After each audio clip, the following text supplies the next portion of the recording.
Et si jeune notre homme ne l'était qu'à moitié, il faut savoir qu'user, certes, était sa moitié. Dans cette vidéo, Élodie Pou raconte en alexandrin la fable d'un jeune banquier qui se rêve souverain, mêlant arrogance et mépris du peuple. Bon visionnage, et pensez à vous abonner.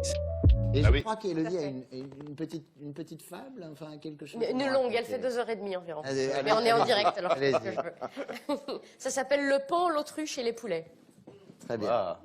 Attention, j'ai mis 4 jours. Hein. Allez-y. C'est en alexandrin. Il y avait une fois, en royaume de France, évoluant aux côtés de ses contemporains, un banquier jouvenceau, oui, mais plein d'élégance, qui de son beau pays se rêvait souverain. Je vois pas de qui vous voulez parler. Son air benjamin, informel, bien élevé, plaisait aux citoyens par la vieillesse lassée. Sa rhétorique désuète et puis tantôt farceuse ravissait fort les nobles et flattait bien la gueuse. Et si jeune notre homme ne l'était qu'à moitié, il faut savoir qu'user, certes, était sa moitié. Car ce voulant moderne, ne prenant point maîtresse, il épousa la sienne malgré sa vieillesse. Oh. Mais même si la valeur n'attend point les années, et bien que le jeune banquier ait la gouaille bien aisée, on ne s'improvise point chef d'un grand état. Et bientôt cet enfant, cet angelot, remarqua que d'un noble l'ignorance est la robe qu'on salue. On ne l'admira bientôt que d'un étron pas plus. Après l'avoir léché, il le lâche et le lynche, comme font souvent les hommes gâtés comme des enfants. Jupiter bientôt n'eut pas plus à leurs yeux que l'aspect fatigué d'une simple corde à nœuds. Mais le jeune banquier, sûr de lui, plein de frimes, pour continuer de plaire à ses chers richissimes, pressa la populace tant et tant comme citron, qu'elle en prit la couleur, aussi celle des mignons. Oh, joli, joli. Le jeune freliquet, tout à ses réjouissances, ne remarqua pas la moindre différence. Heureux dans son palais, il est loin du tracas, sa mégère dépensant son or à tour de bras. Rien n'est pour elle trop beau, vaisselle, tissu, bibelot, le peuple avait bien faim, elle leur tournait le dos. Ils s'offrirent mieux encore, les rois des animaux. Des daims, ils les appellent, ô seigneurs qu'ils sont beaux.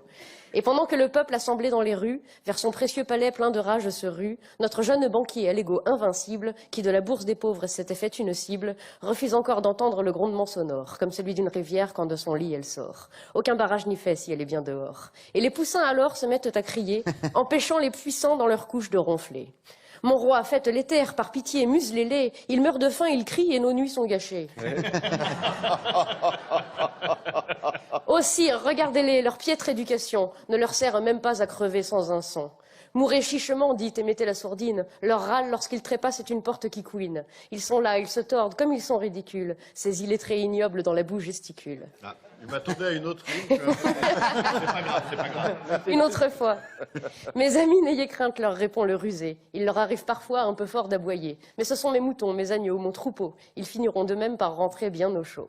Mais voici maintenant qu'ils retournent les carrosses et détruisent les maisons. Deviendraient-ils féroces?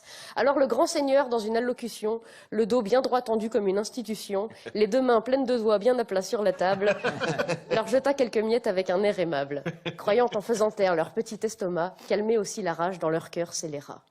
Je ne vous ai pas compris, je ne vous écoutais point, récita-t-il au peuple qui serrait les poings. À renard endormi, rien ne tombe dans la gueule, retournez au labeur, je vous trouve bien veule. Ah, vous aimez la rose, supportez-en l'épine, mais ne troublez donc point la quiétude citadine. Dans notre ordre social, chacun reste à sa place, vous voulez en changer, je vous ris à la face. Cassez, cassez, cassez, et nous reconstruirons, et je vous répondrai de la bouche de mes canons.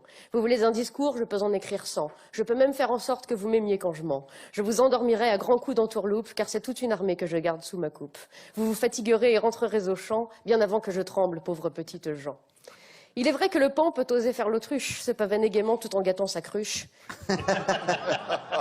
Mais si un jour, lassé comme le peuple citron, son armée de poulets abandonne le patron, alors le jeune souverain saura bien entendu que même sur un trône en or, on est bien que sur son cul. L'injustice est une graine que plantent les puissants et qui pousse sans peine dans les yeux de leurs enfants. Elle leur apprend la haine et à serrer les dents. Elle leur fournit le bois, le manche et même la lame. Elle fait durcir leurs muscles et dévore leurs âmes. S'ils perdent des batailles, ils reviennent à la charge. On les traite en racailles, on s'étonne qu'ils enragent. Donnez-leur le bâton, ils relèvent le menton. Opposez-leur des chars, ils reviennent plus tard. Ils se tairont 10 ans, 20 ans, 30 ans peut-être, mais toujours la révolte finit par renaître. Regardez en arrière dans notre propre histoire, car c'est là que se cachent les leçons et l'espoir. Oh là là! Pensez à vous abonner.